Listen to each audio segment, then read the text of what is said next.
किसी की गरीबी पर हंसना मत,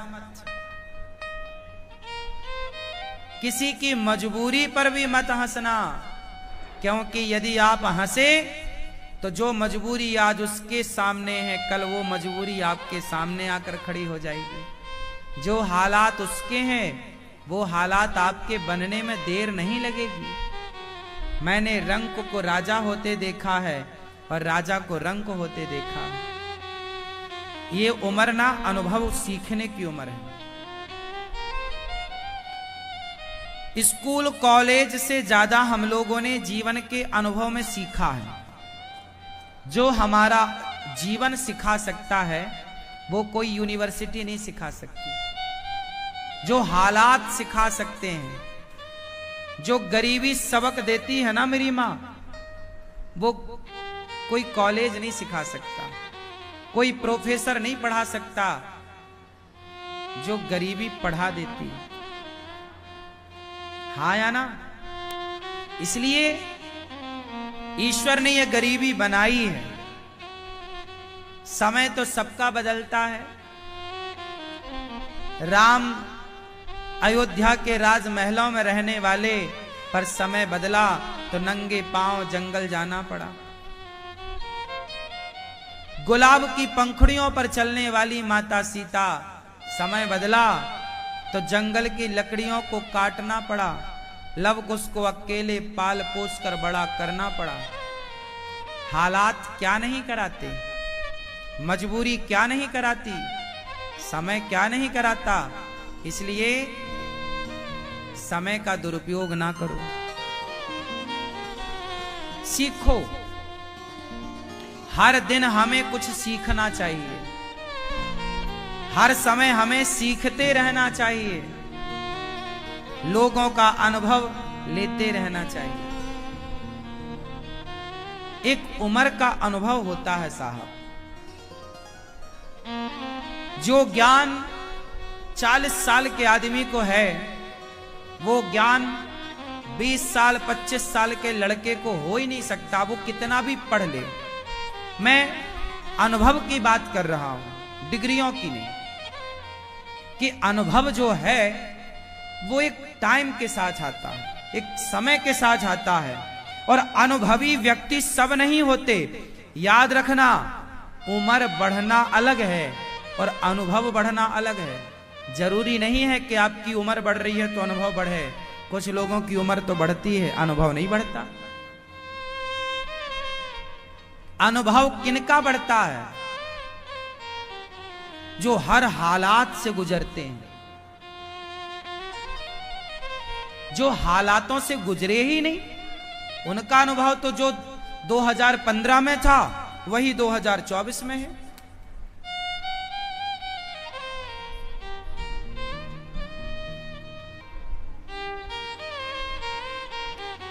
इसलिए उतार चढ़ाव भरा जीवन बहुत अच्छा होता है। कौन सा जीवन अच्छा होता है? सीधा। कुछ लोग कहते हैं महाराज हमें दुख ना आए, हमें दुख ना आए। और कुंती बुआ कहती हे भगवान हमें और दुख आए। क्यों? क्योंकि दुख जो सिखा देता है ना, वो सुख कभी सिखा ही नहीं सकता। इसलिए जीवन में ये दोनों आना जरूरी है, उतार चढ़ाव। दुख व्यक्ति को मजबूत करता है, सुख व्यक्ति को कमजोर करता है। हाँ या ना? दुखी होंगे आप तो शारीरिक और मानसिक दोनों रूपों में आप मजबूत होंगे, और सुखी होंगे तो शारीरिक और आज मानसिक बीमारियां गरीबों को नहीं है। आज मानसिक बीमारियां गरीबों को नहीं है, मजदूर को कोई मानसिक बीमारी नहीं है। सारी मानसिक बीमारियां अमीरों को है। हाँ या ना? शारीरिक बीमारियां गरीबों को कम हैं, अमीरों को ज्यादा है। हाँ या ना? क्यों? क्योंकि गरीबी व्यक्ति को मजबूत बनाती है शारीरिक और मानसिक दोनों रूपों में, और अमीरी तुरंत आपको खोखला करती है। ये बड़े बड़े महलों के बड़े बड़े हाथी सब देखने के हैं, आदमी अंदर से खोखला है। बाहर से बड़ा महल है, बड़ी गाड़ी है, अंदर झांक कर देखो सब खोखला है, दिखावा है। ये जिस गाड़ी पे ये घूम रहा है ना, ये बैंक के कर्जे में है, पागल बना रहा है। इतना बड़ा बंगला बनाया है, लोन लिया है, चुका चुका के मर रहा है। अब वो तो रो नहीं रहा किसी के सामने, नहीं तो लोग कहेंगे वाह ऐसे रो रहे हो, तो वो आंसू भी पी रहा है। अब चुकाया जा नहीं रहा है, बैंक बाद में क्या करती है, नीलाम करती है। कहावत है ना, कर्जा लेके घी पीना। कुछ लोग कर्जा लेके घी पीते हैं, समझदार नहीं है वो जो कर्जे का घी पिए। बड़े बुजुर्गों ने कहावत कही है, जितना पांव है उतनी चादर, जितनी चादर है उतना पांव पसारो। यदि जरूरत से ज्यादा पांव पसारोगे तो चादर के बाहर जाएगा। कर्जे में डूबोगे, मानसिक तनाव बढ़ेगा, डिप्रेशन बढ़ेगा, और आपका शरीर खराब होगा डिप्रेशन से, मानसिक तनाव से। कोई इलाज नहीं होगा फिर। इसलिए फ्रैंकली जिंदगी बिंदास आनंद से जिया करो। उसके लिए क्या चाहिए? हालातों से लड़ना सीखिए। भगवान से ये मत कहा करो हे भगवान हमारे जीवन में दुख ना आए, कहो हे विधाता हमारे भाग्य के सारे दुख हमें दो। पर जब दुख देना तो उन दुखों से लड़ने की शक्ति आप कृपा करके दीजिएगा, हम उन दुखों से लड़ सकते, भागे ना उन हालातों से, भागे ना, डट के उनका सामना करें, वो शक्ति दो और हमारे किस्मत का दुख आने दो, हम तैयार हैं लेने को। कब तक इग्नोर करेंगे दुखों को? वो दुख भी जो तुम्हारी किस्मत में है वो भी तुम्हारा ही बोया कांटा है। जो जैसा करेगा वो वैसा भरेगा। ये जो कर्मों की खेती है ना, ये कर्म कभी पीछा नहीं छोड़ते। आप यदि आपका समय यदि अच्छा है तो ये आपके पुण्यों का फल मिल रहा है, और आपका समय बुरा है तो ये आपके पापों का फल है पाप और पुण्य, बाकी कुछ नहीं। इसलिए हम कहा करते हैं दोष ना दो किसी को कि तुम्हारे कारण दुख मिला, तुम्हारे कारण। दुर्योधन का सर्वनाश हो गया, धृतराष्ट्र का सर्वनाश हो गया। बताओ जिम्मेदार कौन है? गांधारी मैया ने भगवान को श्राप दे दिया, कन्हैया तुम चाहते तो हमारा परिवार बच जाता, हमारे बच्चे बच जाते, जाओ हम तुम्हें श्राप दे रहे हैं कि जैसे हमारे बच्चे आपस में लड़के मर गए ऐसे तुम्हारा वंश भी आपस में लड़के मरेगा। गांधारी माता ने भगवान को बेवजह श्राप दे दिया। अच्छा एक बात बताओ, धृतराष्ट्र का सर्वनाश हो गया, कौन जिम्मेदार है?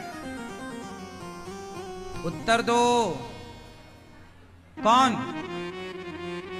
कौन? जोर से, जोर से, कौन? खुद धृतराष्ट्र। क्यों? क्योंकि धृतराष्ट्र तो राजा थे ना, और राजा के सामने एक महिला के कपड़े उतारे जा रहे थे द्रौपदी के, वो चिल्ला रही है बचाओ, तब तुम्हारे कान में आवाज नहीं गई? बहरे हो गए थे तब तो तुमने रुई डाल रखी थी कान में, सुनेंगे नहीं। जब एक सभा में एक नारी का अपमान किया जाएगा तो भोगने को तैयार रहना। करने में मजा आ रहा है ना, लड़की का अपमान, एक नारी का अपमान करने बड़ा मजा आया। दुर्योधन हंस रहा है, मेरी जंघा पे लाके बिठा उसको, बड़ा मजा आ रहा दुर्योधन को। अभी सर्वनाश होगा तो और मजा आएगा। ईश्वर के घर देर है। जो तुम दूसरों का तमाशा देखते हो ना, सब्र रखो। बुरा करने से बचना मेरी मां। जगत देखे ना देखे, जगन्नाथ देख रहे हैं। देर लगेगी। 14 साल लग गए, 15 वर्ष लग गए दुर्योधन के सर्वनाश होने में, पर हुआ। द्रौपदी की साड़ी जिस दिन उतारी गई, उस दिन से, उस तारीख से 15 वर्ष के अंदर दुर्योधन का सर्वनाश हो गया। 13 साल का तो वनवास था पांडवों का, वो 13 गिन लो। 1 साल बात समझाने में, बनाने में लगी, शांति दूत बनकर गए, तैयारियां युद्ध की हुई। 15 साल युद्ध हो गया। 18 दिन में काम तमाम कौरवों का। बड़ा मजा आ रहा था ना द्रौपदी के कपड़े उतारने में। दुशासन उतार दो कपड़े। उतार बेटा उतार। जब ईश्वर तेरे उतारेंगे तब अक्कल आएगी।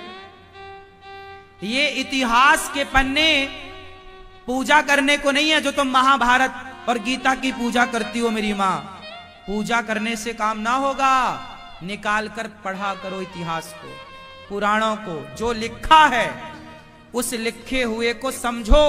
और जो गलतियां इतिहास में दुर्योधन ने करी, कर्ण ने की, शकुनी ने करी, मंथरा ने की, कैकेयी ने की, वो गलतियां तुम मत दोहराओ। वो गलतियां दोहराओगे तो फिर तुम्हारे जीवन में एक महाभारत खड़ा होगा। ये इतिहास सबक है, सिखा रहा है। गलती ना करना। आजकल के लड़के क्या कर रहे हैं? लड़कियों को कुछ लड़के छेड़ रहे हैं। इन लड़कों को जरा बताओ कि रावण ने छेड़ी थी, सर्वनाश हो गया। तुम्हारी औकात क्या रावण से ज्यादा है? इतिहास से तुमने कुछ सीखा नहीं? कुछ लोगों के पति लोग, पत्नी है बढ़िया सुंदर, दया जैसी पत्नी मिली, शिष्टाचारी जेठालाल को, फिर भी वो बबीता को ताक झांक करता रहता है। समझाओ जेठालाल को। रावण को भूल गए क्या?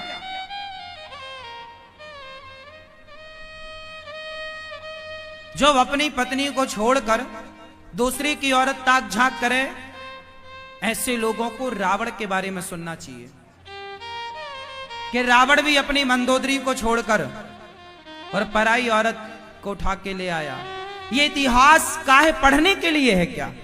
पूजा करने के लिए है क्या? अरे समझने के लिए है कि भाई जो गलती रावण ने करी वो हम ना करें, जो गलती दुर्योधन ने करी वो हम ना करें, जो गलती कैकेयी ने की, अपनों की बात नहीं मानी, खुद के पति की बात नहीं मान रही कैकेयी और मंथरा की बात मान रही है। जो स्त्रियां अपने पति की बात ना मानकर गैरों की बात मानेंगी तो तुम्हारा घर बर्बाद होगा, कोई नहीं रोक सकता। ना रह गई, रावण जैसों की लंका जल गई तो तुम्हारे घर तो माटी के हैं। भगवान की लाठी जब चलेगी ना, हाँ, जब नाश मनुज पर छाता है पहले विवेक मर जाता है। इसलिए कहता हूं अति ना करो, किसी को सताओ ना, किसी को परेशान ना करो, क्योंकि कोई ना देखे पर परमात्मा तो हर क्षण देख रहे हैं।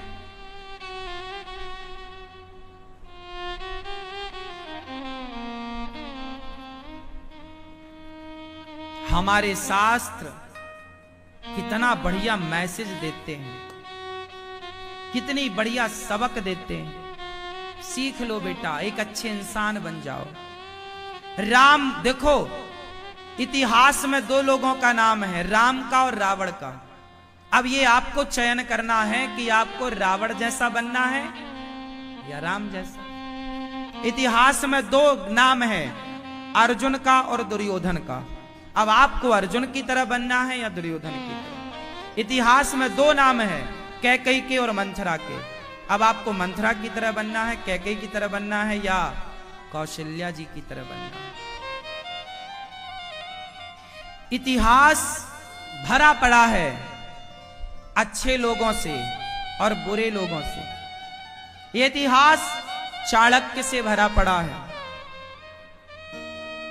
चंद्रगुप्त मौर्य से भरा पड़ा है। ये चाणक्य, ये इतिहास आक्रांता, अकबर, हुमायूं और संसार सच्चा है कि झूठा है? बोलो, संसार कैसा है? संसार झूठा है। कैसे झूठा है? सिद्ध करो। संसार झूठा है कैसे? कैसे? क्योंकि संसार में परिवर्तन है। संसार में क्या है? जोर से। और जहां परिवर्तन है, जहां बदलाव है, वो झूठ है। सच में कभी बदलाव नहीं होता। आपके शरीर में परिवर्तन है कि नहीं? लड़कपन, जवानी और बुढ़ापे का परिवर्तन तो है। आप बदल रहे हैं। आपका गांव बदल रहा है, आपका शहर बदल रहा है, दुनिया बदल रही है। जो बदल जाए वो झूठा है, जो ना बदले वो सच्चा है। ना बदलने वाले हैं भगवान, बदलने वाला है संसार। इसलिए सब कुछ मिथ्या ही है। सच्चा कौन? केवल भगवान। ईश्वर सत्य है, सत्य ही शिव है, शिव ही सुंदर है। सत्यम शिवम, सत्यम शिवम। ईश्वर सत्य है, सत्य ही शिव है, शिव ही सुंदर है। सत्यम शिवम सुंदरम, ओ सत्यम शिवम सुंदरम। ईश्वर सत्य, भगवान ही सत्य है। उमा कहाँ हूँ मैं, उमा कहाँ हूँ मैं, अनुभव अपना, सत हरि भजन जगत सब सपना। सब कुछ जो देख रहे हैं। अच्छा, एक छोटी सी बात सुनाता हूं, आपसे अभी पूछूंगा, ध्यान से कहानी सुन लो फिर उत्तर देना। एक राजा है, नाम है जनक। राजा जनक कहते हैं कि मैंने एक सपना देखा। राजा जनक ने एक सपना देखा। राजा जनक बहुत बड़े राजा हैं, उनके महल सोने के हैं, उनके पास थालियां सोने की हैं,